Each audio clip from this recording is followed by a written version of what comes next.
México está en el punto clave. No es una crisis más, no es solo economía y no lo va a ver explicado así en los titulares. Hoy se está reescribiendo el mapa del poder global. ¿Quién produce? ¿Quién controla las cadenas de valor? ¿Quién gana influencia? ¿Y quién queda fuera del nuevo orden económico? Para México y América Latina, este momento puede ser la mayor oportunidad económica de nuestra historia, o el tren que dejamos pasar sin darnos cuenta. Para entender qué está realmente en juego rumbo a 2030, hoy nos acompaña el doctor Óscar García González, profesor e investigador de la División de Estudios sobre el Desarrollo del CIDE en México, una de las voces más autorizadas para explicar cómo el nearshoring, la rivalidad entre Estados Unidos y China y la reconfiguración de las cadenas globales de valor están cambiando el poder económico del mundo ahora. Si este tema le importa, denos like, suscríbase y comparte este video, porque entender lo que viene hoy puede definir el lugar que México y el mundo hispano ocupen mañana. Vamos a la entrevista.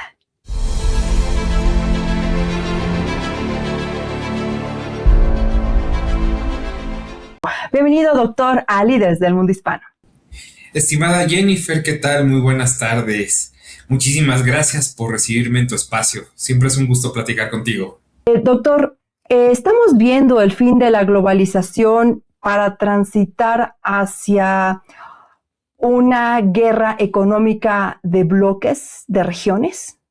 Pues mira, pareciera que estamos apreciando el fin de la globalización como tal. Puede que sí. Porque al final de cuentas, digamos, la globalización como tal es una fase del sistema económico que, digamos, se dio desde los 80s, ¿no? 90s, básicamente, cuando, pues vamos, en Estados Unidos se empezaron a deslocalizar muchos procesos productivos, ¿no? Es decir, ¿a qué me refiero? El ejemplo más palpable es un automóvil que ya no se construyó de principio a fin en Estados Unidos, ¿no? En una planta, por ejemplo, en Flint, Michigan, ¿no? Por ejemplo, ¿no? Sino que varias componentes del automóvil se empezaron a ensamblar en diferentes partes del mundo y además la producción del auto, la producción final del auto se realizó no dentro de Estados Unidos, sino en otro país como México, ¿no? Digamos, México es el tercer productor de autos en América, justamente por lo mismo, ¿no? Seguido de Estados Unidos y de Brasil, ¿no? Entonces, al final de cuentas, digamos, ese es el ejemplo más palpable. ¿Qué ha sucedido con esta deslocalización productiva?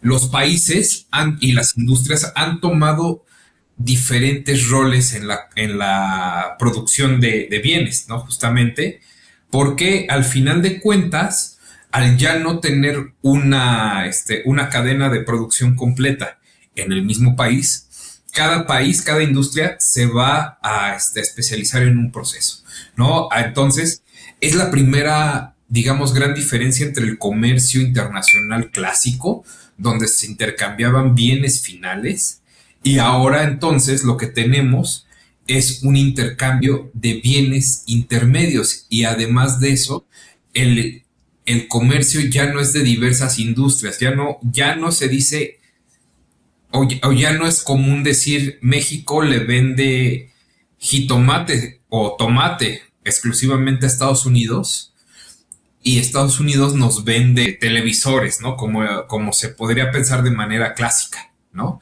Sino que ahora, más bien, siguiendo un concepto así de ventajas comparativas, ya nos especializamos más bien en la fase de la producción donde mayor especialización y donde mayor abundancia del recurso productivo existe. Es decir, existen fases en las que son más intensivas en capital, existen fases de producción que son más intensivas en mano de obra, ¿no?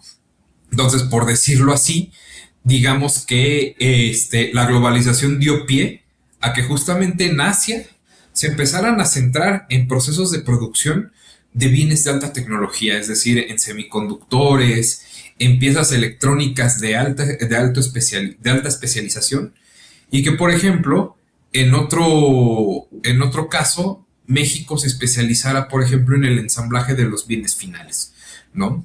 ¿Qué está pasando ahora? Justamente los países se han dado cuenta de que las industrias, si bien maximizan ganancias, están teniendo problemas sociales justamente con el tema de la mano de obra, ¿no? La generación de empleos, la calidad de los empleos, la cantidad de los empleos, ¿no? Y entonces es así como, Donald Trump, cuando gana por primera vez las elecciones, va en contra de esta globalización desmedida, ¿no? Y Donald Trump justamente es quien le comenzó a hablar a aquella población que se había visto vulnerada justamente con la deslocalización productiva, ¿no? Él empieza a traer el discurso de vamos a recuperar empleos, las zonas industriales que se quedaron sin empleos se van a recuperar justamente, ¿no? Porque al final de cuentas es un fenómeno que le pasó ya a Estados Unidos, ¿no? Y que entonces, además, el mismo Estados Unidos pareciera que ve vulnerada su existencia, su status quo, por haber deslocalizado la producción y por hacer que otros países desarrollen tecnologías más avanzadas que las que son capaces de desarrollarse en Estados Unidos, ¿no? Digamos que por ahí podemos comenzar.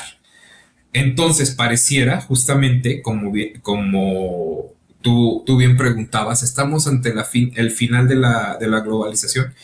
¿Estamos ante una guerra comercial? La respuesta es sí, estamos frente a una guerra comercial justamente porque Estados Unidos, en lo que replantea cómo hacer frente a mejorar justamente su producción, su productividad, está viendo justamente cómo frena el avance de China, sobre todo en la región, ¿no?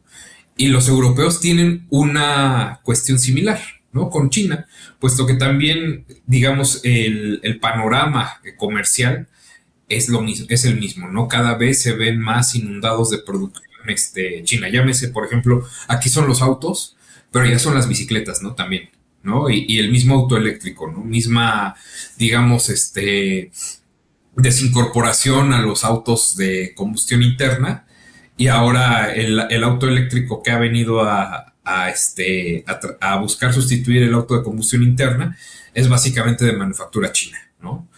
O es el que predomina. En ese sentido, entonces, nos movemos justamente a complementar la respuesta a la pregunta que me hacías, y es que sí estamos moviéndonos en bloques, ¿no? Cada vez vamos a ver la acentuación de los bloques comerciales, ¿no? Hay que reconocer que son básicamente 3 bloques a nivel global, ¿no? O como en la literatura de las cadenas globales de valor se llama, es las fábricas del mundo, ¿no? La fábrica América del Norte, la fábrica Asia y la fábrica Europa, ¿no? Con 3 características totalmente distintas, ¿no? Porque mientras que se podría decir que Asia tiene la fábrica con la mayor tecnología, Europa y América se han visto rezagadas, ¿no? Y es muy notorio cómo la fábrica América tiende a ser una fábrica de maquila, ¿no? Es decir, de producción de ensamblaje de bienes finales, ¿no? Justamente para ser consumidos en el mercado final, que es Estados Unidos. Después de la pandemia y en esta guerra comercial entre Estados Unidos y China, esta de la relocalización de la producción y de las cadenas globales de valor se volvió ya un tema de seguridad nacional. Mira, es que sí es un tema también muy importante que tiene que ver justamente con la seguridad industrial, ¿no? Porque pasa que, a ver, la pandemia por COVID-19 interrumpe procesos productivos porque los países mandan directrices para frenar producción, para frenar justamente los contagios, y entonces nos quedamos sin proveedores, ¿no? Las fábricas se quedan sin proveedores, sin continuar con los procesos de producción, ¿no?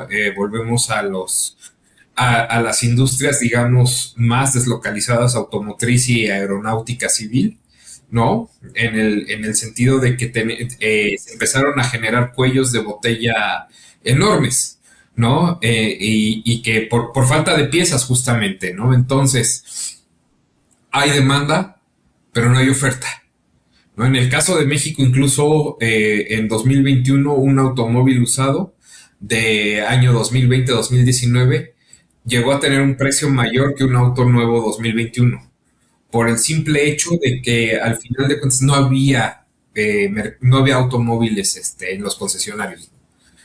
Eso llegó a suceder. Esa escasez fue provocada justamente y es un tema de seguridad, ¿no? Porque tienes seguridad industrial, tienes falta de oferta de bienes, lo cual empieza a provocar inflación, ¿no? Lo cual comienza a provocar que la demanda de bienes de la población no se satisfaga y entonces empiezas a tener descontentos sociales, ¿no? Digamos, acá en México, por ejemplo, a partir de la pandemia o en los años de pandemia y posteriores a la pandemia, experimentamos inflaciones hasta del 10%, ¿no? Entonces, y no provocadas por temas de demanda, ¿no? De bienes, sino más bien porque no había bienes que consumir, ¿no? Había una escasez brutal, ¿no? De bienes. Y que bueno, al final de cuentas, en estos años ya se ha corregido un tanto esa inflación, ¿no? En ese sentido, entonces, justamente los hacedores de política, justamente de política industrial,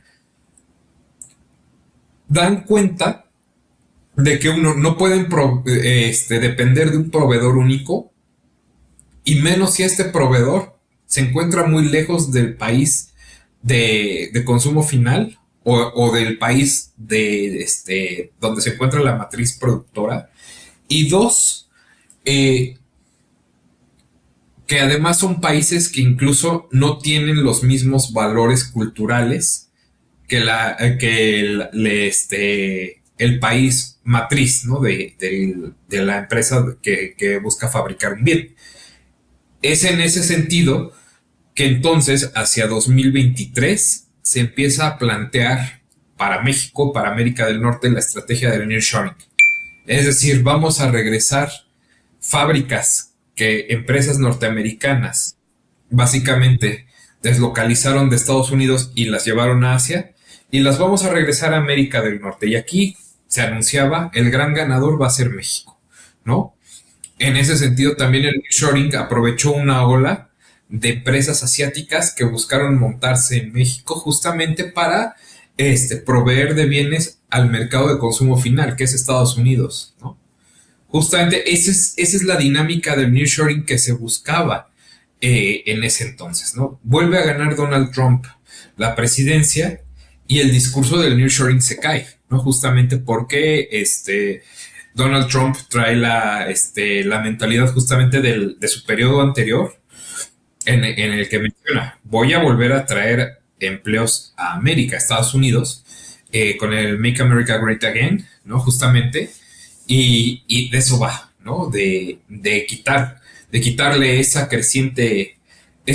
poder creciente a los asiáticos y devolverlo a Estados Unidos, ¿no? Que justamente empieza a tener muchos problemas sociales, ¿no? Muchos problemas de seguridad interior justamente por el tema de la falta de empleo y de empleos de calidad, ¿no?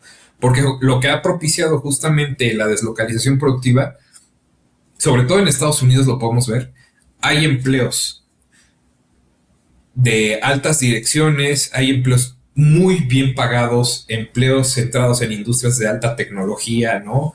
Por ejemplo, en servicios, ¿no? En temas de programación, en temas de IA, pero que tienden a acentuar mucho la desigualdad, ¿no?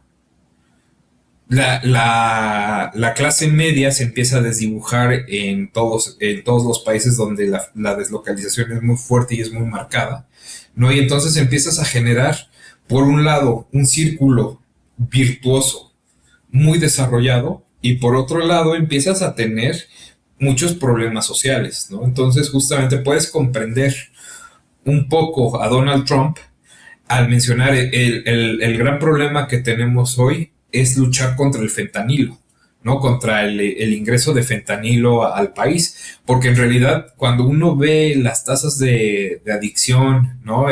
Cuando uno ve el por qué se dan estos problemas, es por todos los desequilibrios sociales que se han generado y que en realidad se ha desviado de foco que tiene que ver con grandes problemas estructurales, ¿no? De desempleo, de calidad de los empleos, ¿no? De acceso de los pueblos, ¿no? Remotos a infraestructura, ¿no? Justamente, que tiene que ver con ello. Claro, doctor. En este nuevo contexto que nos ha mencionado, doctor, ¿qué rol juega México para Estados Unidos, para Norteamérica, en esta nueva reconfiguración de lo que vienen siendo estas cadenas globales de valor? Bueno, nada más por ponerte un ejemplo, o bueno, con datos duros, el gran problema de México es que justamente importa muchos bienes para poder producir. Es decir, nuestro tejido productivo está enfocado en la fase de ensamblaje final. Es decir, pongámoslo así, una cadena de valor comprende desde la concepción y diseño de los bienes, que básicamente es es en donde se encarga esta parte productiva en la casa matriz de un país, de una empresa,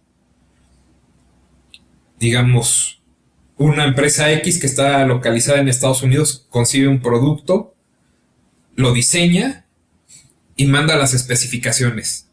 Esa parte en particular genera una cantidad de valor muy grande, ¿no? O lo que ahora se llama valor agregado, ¿no? Para la producción de un bien. Pero digamos, esta empresa matriz tiene proveedores en China, en Taiwán, en Vietnam, ¿no? Y son los que van a diseñar los bienes intermedios o los componentes. Uno, pueden ser diseñados por ellos mismos o la misma empresa matriz de Estados Unidos puede decirle a sus fabricantes cómo producirlos y qué producir, con qué especificaciones, ¿no? Estos bienes también añaden bastante valor agregado. ¿Qué pasa en México? Nosotros, de todo lo que importamos en México, alrededor del 60% de lo que importamos son estos bienes intermedios. Es decir, no importamos en una cantidad similar bienes de consumo final, no, sino que nos dedicamos, somos un país que bien, como bien se llama, somos un país maquilador. Es decir, importamos justamente estos bienes intermedios para poder exportar un bien final, ¿no? Ese es el tema con México, ese es el tema con la cadena de valor, justamente, y donde podemos verlo. Si, por ejemplo, Estados Unidos genera un valor de agregado de un automóvil de alrededor del 25%, digamos, podríamos ponerlo que en México es alrededor del 20%, ¿no? Por ejemplo, del 17%, ¿no? Que de hecho justamente, ese fue un ejemplo, digamos, no tan bueno, pero en términos generales en las manufacturas en su conjunto, es lo que pasa, ¿no? Entonces ya el 100% del valor agregado de un producto ya no se genera en el mismo país de origen, ¿no? Sino que se va desplegando por muchos lugares, ¿no? El valor agregado que se genera en China para América del Norte básicamente tiende a ser como del 16%, ¿no? México genera un valor agregado en las manufacturas del 17%, ¿no? Mientras que el de Estados Unidos sigue en alrededor del 30%. ¿Qué pasa entonces en estas cadenas de valor? De cara a la revisión al TEMEC, se ha buscado una mayor participación del valor agregado de la región en la producción de América del Norte, ¿no? Es decir, que en su conjunto me parece que entre Estados Unidos, México y Canadá se produzca más del 65% del valor agregado de un bien, ¿no? Lo cual, eso para empezar es bueno. Nos habla de una política, de que debe de haber una política industrial regional, ¿no? Digamos, salimos de este concepto de política industrial nacional, ¿no? Y de muy acotada a un país, y debemos de empezar a pensar como esa cadena de América del Norte, ¿no? Que un poco se está perdiendo un poco ahorita de vista eso por cómo Donald Trump está tratando justamente de resolver los problemas en su país, ¿no? Que él planea regresar la producción total de los bienes a Estados Unidos. No estoy diciendo que sea imposible, pero que sí estoy señalando que es un proceso muy largo, es un proceso de volver a aprender, y es un proceso, sí, de dar un paso atrás a la globalización, ¿no? Como bien mencionabas al inicio de esta entrevista, ¿no? Por el hecho de que al final de cuentas va a suceder que industrias como la de la aeronáutica civil tienen deslocalizado justamente incluso hasta el diseño de los bienes intermedios, ¿no? Digamos, el gran problema que tuvo Boeing, justamente, por ejemplo, desde 2007, fue con el diseño del Dreamliner, ¿no? El Dreamliner, para ponerte en contexto, es un avión de última tecnología, pero que incluso hasta el diseño de las alas, el diseño de la aviónica, de los trenes de aterrizaje, no fue concebida en Estados Unidos. Fue concebido en Japón, por ejemplo, las alas, el diseño de las alas, la fabricación del componente, la especificación de los componentes de las alas, fue concebido totalmente en Japón, ¿no? Si no mal recuerdo, por Mitsubishi incluso, ¿no? La aviónica, es decir, todos los sistemas que componen al avión tampoco fueron diseñados por Boeing, fueron diseñados por Safran, una empresa militar francesa, por ejemplo, ¿no? Y entonces así podemos empezar a ver cómo, además, el Dreamliner no se ensambló totalmente en una planta, ¿no? Bueno, su ensamblaje final justamente se dio en la planta que tienen en Charlotte, ¿no?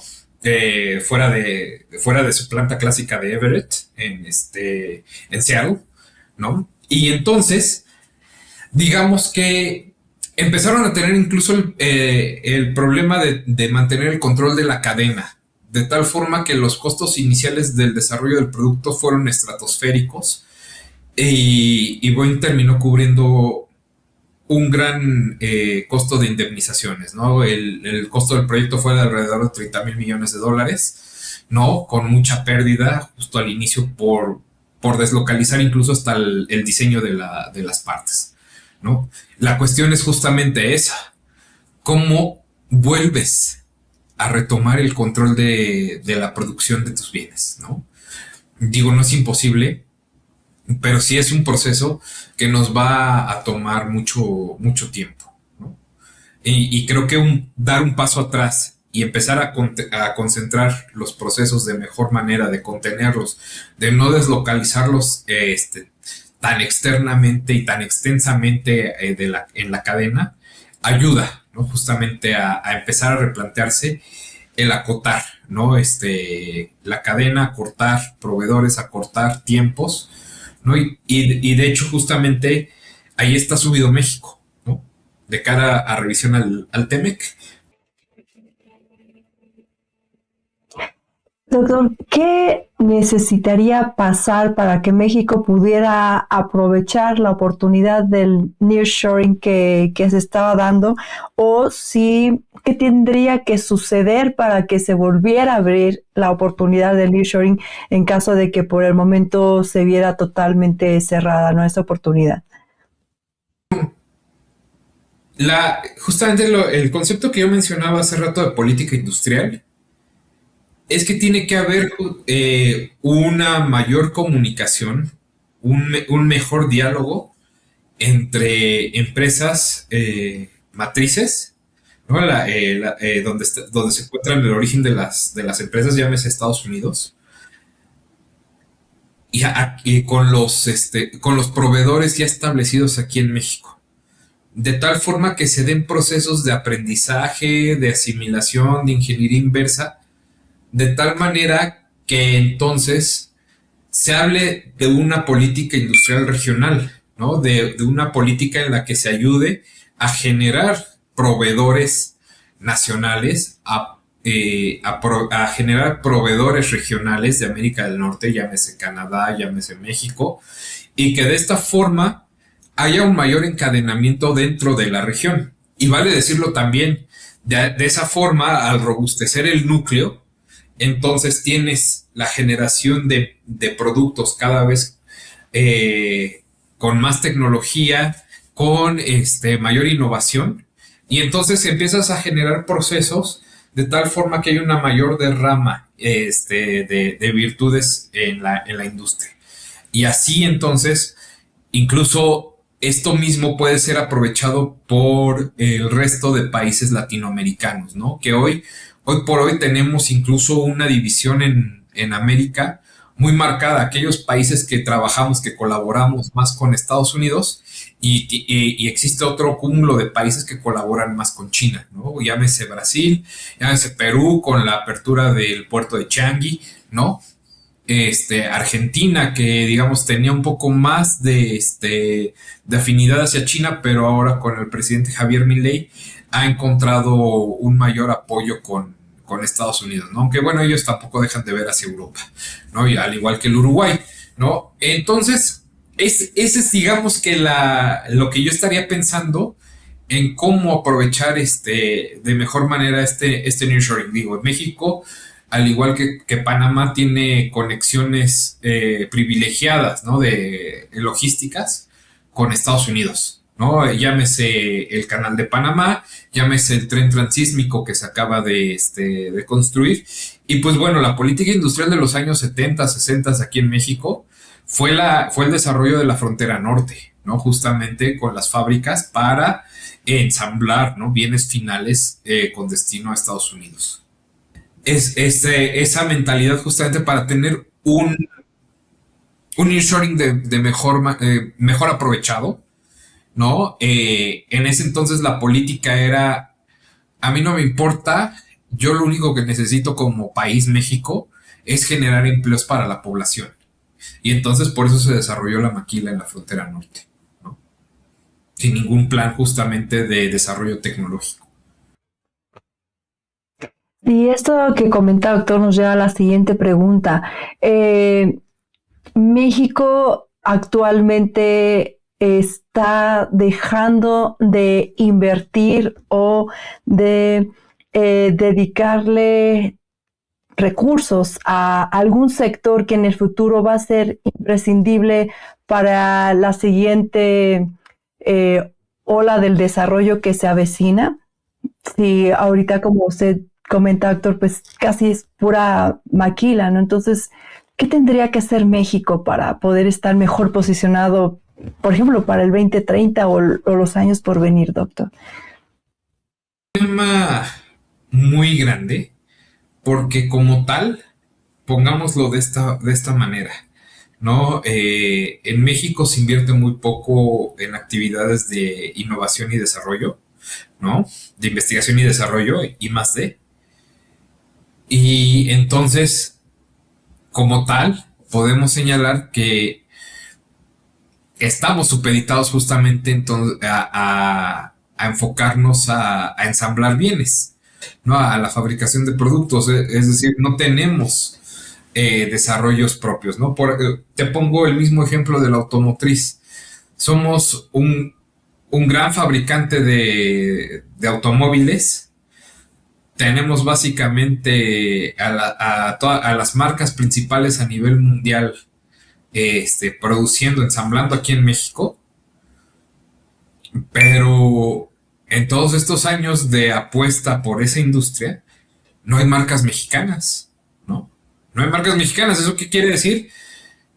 Que no ha habido justamente un entendimiento de por qué, si somos productores automotrices, ¿por qué no lo aprovechamos de una u otra forma, ¿no? Ese, digamos, es un problema, porque al final, digamos, no hay un socio, no hay un empresario, no hay un conglomerado que digamos, quiera empezar a desarrollar automóviles en México. Porque esa es la otra. Se piensa que entonces la innovación la va a venir a dar el gobierno, ¿no? Las directrices de innovación. Y el gobierno realmente juega un papel en el que debe de entender cuáles son las necesidades justamente del sector industrial, en qué está desarrollando la industria a nivel global, y entonces tener un mejor entendimiento para ser un socio propositivo de las industrias a nivel global y no un socio que nada más capte inversión extranjera directa en el sentido enfocado al ensamblado de productos finales, ¿no? Es como ya te lo he mencionado. Entonces, México además, por otra parte, en su conjunto, invierte menos ya no digamos menos del 1% del PIB, ¿no? Invierte menos del 0.3% del PIB en actividades de I+D, ¿no? Independientemente de que si es público o privada esa suma del 0.3% del PIB, en realidad ese es el gran problema. Yo no hablaría de una industria del futuro. Yo hablaría que tenemos ese problema en todas las industrias en las que está inserta México en estas actividades de exportación, ¿no? Sobre todo que son las industrias de alta tecnología, media alta tecnología, llámese química, farmacéutica, ¿no? Siderúrgica, automotriz, aeroespacial, ¿no? Electrónica, ¿no? Sobre todo la región ha perdido mucha competitividad y tiene encadenamientos sumamente bajos en electrónica, ¿no? Y es una industria crucial para el desarrollo del futuro, sobre todo, ¿no? Sin electrónica, vamos, no tienes una industria automotriz competitiva, no tienes fabricación de maquinaria y equipo de última tecnología, ¿no? No tienes incluso la posibilidad de hacer procesos químicos también de vanguardia, ¿no? En farmacéutica, más o menos en México se ha avanzado con el desarrollo de productos similares, ¿no? Y genéricos. Digamos, ahí sí hemos tenido cierta ventana de oportunidad que se ha aprovechado y que justamente eso ayuda mucho a generar, digamos, a resolver el problema de la salud en segmentos de población de bajos recursos, ¿no? Pero digamos, el resto de la malla industrial tiene mucho que crecer, se tiene mucho que reflexionar en el resto de las industrias y en la misma farmacéutica también, para tener justamente lo que tú mencionas, ¿no? Una industria fuerte, ¿no? Una industria realmente de vanguardia, ¿no? Que esté en la punta a nivel mundial, ¿no? Sí, doctor. ¿Hay algún país en América Latina que haya orientado bien sus estrategias en este sentido de industrias de vanguardia o toda la región se ha visto mermada por, no sé, por las cuestiones estructurales que ya habíamos comentado en otra entrevista que tuvimos? ¿Cómo está posicionado a América Latina? ¿Hay algún ganador, digámoslo así, de esta nueva situación? América Latina está inmerso justamente en los mismos problemas estructurales de siempre. Tiene un desarrollo industrial pobre, ¿no? Digamos, el país más industrializado de América Latina sin duda es Brasil, ¿no? Y después le sigue México. Pero justamente no es que tenga una industria propia pujante, sino que también depende de los eslabones extranjeros, ¿no? Y además, así como nosotros dependemos altamente de Estados Unidos, Brasil depende altamente de China, ¿no? Y tiene un papel también muy, muy crucial en la cadena de valor que se genera en China, ¿no? Ellos están volviendo a tener una reprimarización de su economía. Justamente China vuelve a demandar alta cantidad de commodities, que al final de cuentas es lo que hizo justamente de Brasil una economía en crecimiento hace 15 años, ¿no?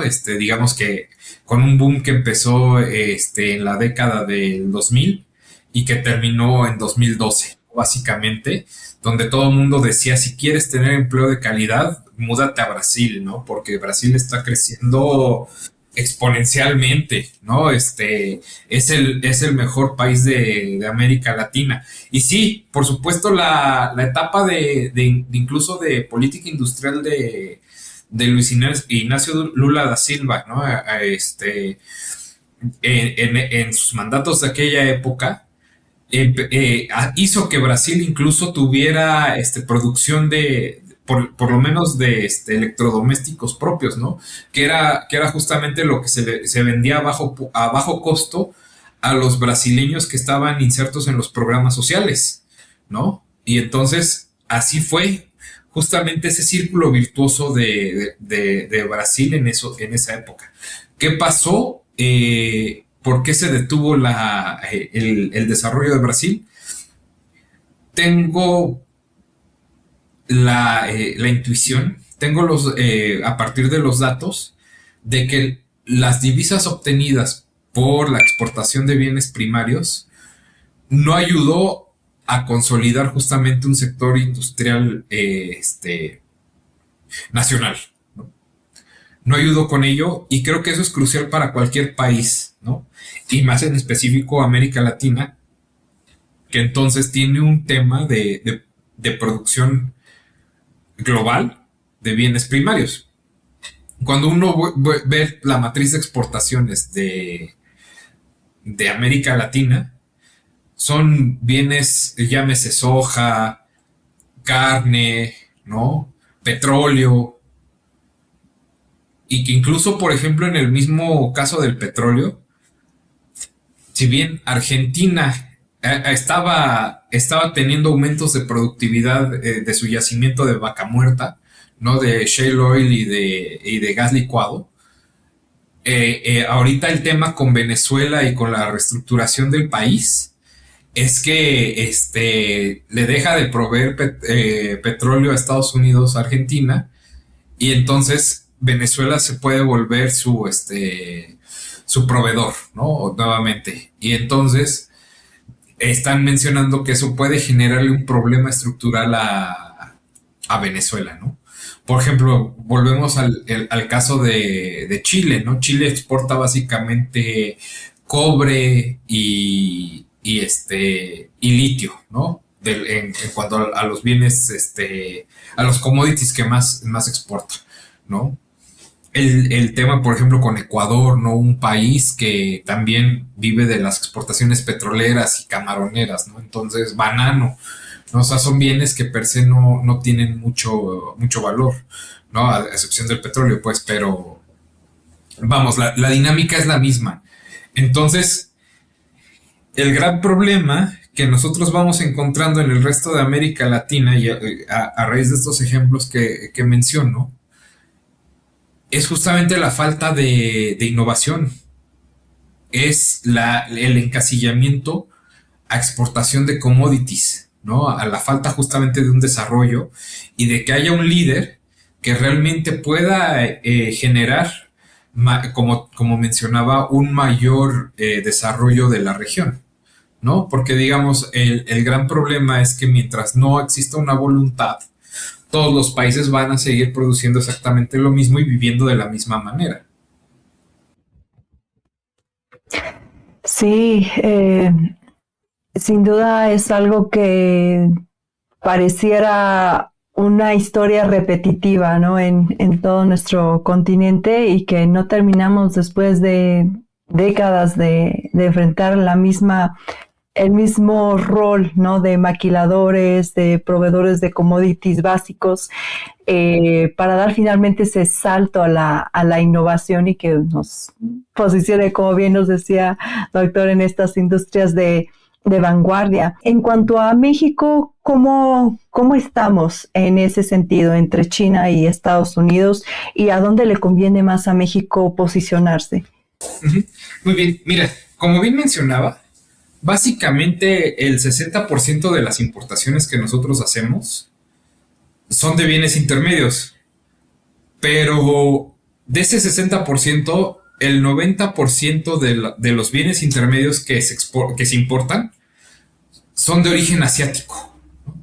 Son de origen chino, ¿no? Básicamente, por ahí algo de Taiwán, algo de Vietnam, Japón, Corea, ¿no? El gran problema de esto es que justamente China nos ve como un maquilador, ¿no? China no nos ve como un socio, Asia no nos ve como un socio de destino final, ¿no? Como un socio serio. Y lo mencionó el primer ministro de Singapur el mes de noviembre cuando vino a México a abrir la sede de la embajada.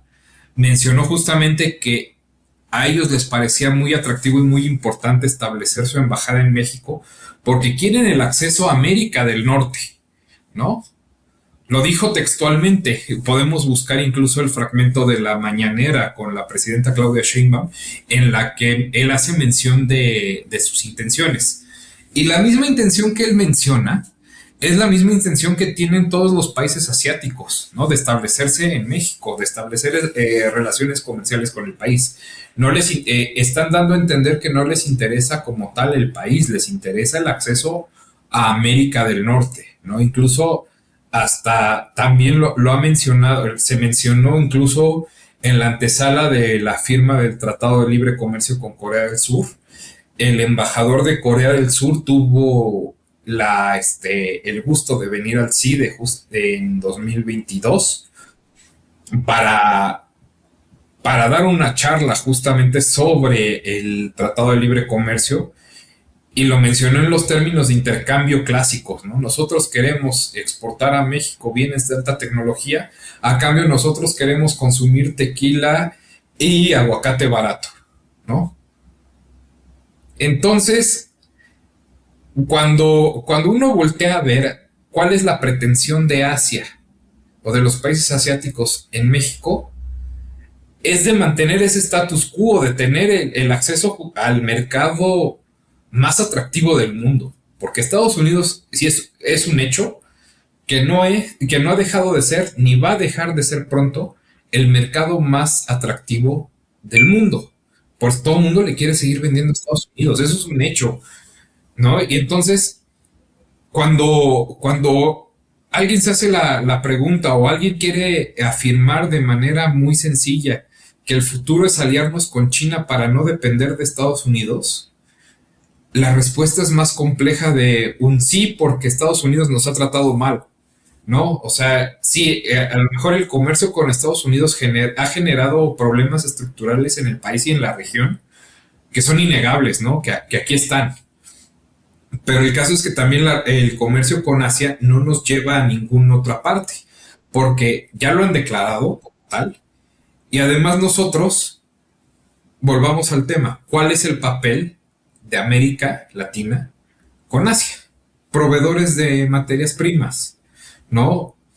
En nuestro caso, voltear a ver a Europa está muy lejos, voltear a ver a Asia está muy lejos.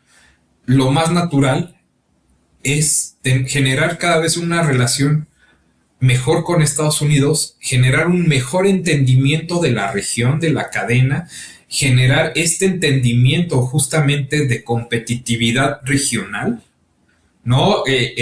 Hacer que los tomadores de decisiones en Estados Unidos sí tengan este concepto de ganar-ganar, ¿no? Y a lo mejor podrán tener un juego de suma cero en los que ellos ganen todo y los otros no ganen nada, pero que no sea así de abrupto, porque en la medida en la que se desarrolle más México, en la medida en la que se desarrolle más Canadá, con justamente tomando como centro la producción en Estados Unidos, nos volvemos más competitivos como región, podemos incluso tener mejores innovaciones que las que ya existen en Asia, ¿no? Ya no nada más hablar de ponernos en igualdad de condiciones, sino de generar una industria propia de América del Norte, ¿no? Donde esta deslocalización tenga sentido, ¿no? De producir para Norteamérica, ¿no? No, está muy claro, doctor, cómo lo mencionas.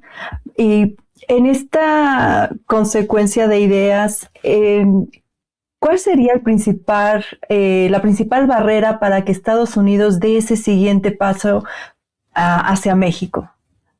Bueno, continuando con la idea anterior, México ya puso un freno, ¿no? A las importaciones chinas. Recordemos los aranceles que se pusieron también a China el año pasado, ¿no?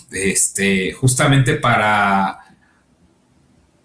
mejorar la relación comercial con Estados Unidos. Estados Unidos lo tiene muy identificado. Yo también lo he identificado bastante, incluso ahora en un documento que acabo de escribir, como justamente México sí tiene gran parte de lo que menciona Donald Trump de ser el patio trasero de Asia, ¿no? De que se utiliza el país para triangular mercancías que terminan parando en Estados Unidos. Claro que sí, ya lo vimos a través de las importaciones de bienes intermedios, ¿no? O reetiquetado justamente dentro de Asia para, para exportar a México, ¿no? Ya se ha empezado a poner en marcha varias acciones, y la otra es entender que Estados Unidos, para volver a un esquema de autarquía, es decir, de producción de los bienes que necesita por sí mismo, no se va a dar de la noche a la mañana, ¿no? Sino que necesita empezar a generar sinergias con quienes somos sus socios comerciales, ¿no? También Canadá, por su parte, pues también ha hecho lo suyo, también se ha enfrentado a Estados Unidos recientemente, ¿no? En el sentido de que ellos no quieren ser tratados como Donald Trump los ha tratado últimamente. Y yo creo que México tampoco, pero también es un hecho de que México ha actuado con mayor diplomacia, ¿no? México ha actuado con mayor diplomacia, y entonces es el mejor camino que ahorita tenemos, ¿no? Actuar de esa manera para justamente lograr que en las negociaciones del TEMEC, que comienzan en el segundo semestre de este año, ¿no? Se pueda hablar de esta política conjunta, ¿no? Para que realmente pueda haber un círculo virtuoso de la región. Porque si no, lo que va a suceder es que en el mismo corto y mediano plazo, Estados Unidos va a perder mucha competitividad, y quién sabe si en el largo plazo realmente pueda recuperar los procesos productivos que se han perdido, ¿no? Claro, doctor, definitivamente es un escenario nada sencillo para ninguno de los países que estamos aquí en el llamado hemisferio occidental. Y no sé, doctor, ¿algún mensaje final para la audiencia, para aquellos líderes de América Latina, para aquellos empresarios que pudieran tal vez tomar una acción positiva hacia el futuro de México y de la región de América Latina? El mensaje que yo dejo como reflexión justamente es para todos aquellos tomadores de decisiones, tanto de la región de América Latina como de la región de América del Norte, en el que creo que se debe de empezar a pensar en esta reestructuración de la fábrica América del Norte en términos de una mejor derrama productiva. ¿A qué voy? Cambiar mentalidad empresarial de América Latina, en la que se deje un poco de lado nada más la recompra de bienes y servicios, y hay una mayor alianza estratégica con empresarios estadounidenses para empezar a deslocalizar también producción, pero con un mayor valor agregado, ¿no? De tal manera que entonces, digámoslo así, los procesos de producción que se generaban en Asia y en otras latitudes del mundo se den en América Latina, ¿no? Se den en México, se den en Centroamérica, ¿no? Se den en partes de Sudamérica, donde entonces todos podamos participar de una mejor manera en la producción, ¿no? De tal manera que entonces se generen empleos de mejor calidad.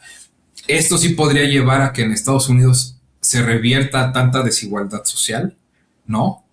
Y que entonces más bien todos aspiremos a mejorar, ¿no? Porque mientras sigamos encasillados en papeles en los que estamos, realmente, se podrán generar buenos empleos en algunos segmentos, pero eso deja a una gran parte de la población en América Latina en vulnerabilidad muy grande, ¿no? Recordemos que el desempleo o el empleo informal en la región ronda el 60%, ¿no? Lo cual entonces nos lleva a un costo de oportunidad de tener tasas de productividad sumamente bajas, ¿no? Justamente porque dices, el gran problema no es si yo quisiera trabajar en una industria o en una empresa bien establecida. El problema es que yo puedo, como empleado informal, yo puedo ganar más que estar trabajando en una industria, por ejemplo, ¿no?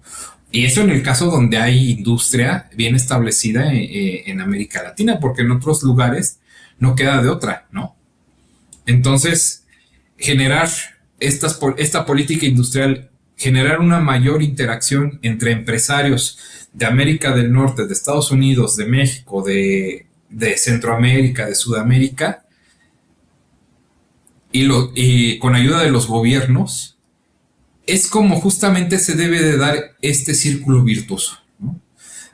Este diálogo, acuérdate que como bien se menciona, es de una pentahélice, ¿no? Antes era una triple hélice donde nada más estaban empresas, gobierno y academia. Ahora estamos hablando de una pentahélice, ¿no? Empresas, gobierno, academia, sociedad civil y sostenibilidad, ¿no? Básicamente. Entonces, esos son entre estos 5 participantes se tiene que dar este diálogo justamente para mejorar, ¿no? Pero el caso es que este diálogo ya no tiene que ser solamente nacional, sino regional. Claro que sí, doctor. Pues muchas gracias por ese mensaje de mucha reflexión y esperemos que muchos de los miembros de la audiencia se sientan inspirados por ello y empecemos a caminar hacia ese futuro de mayor prosperidad y mayor bienestar para toda la región, para todo el hemisferio, como ahora ya estamos cada vez más unidos.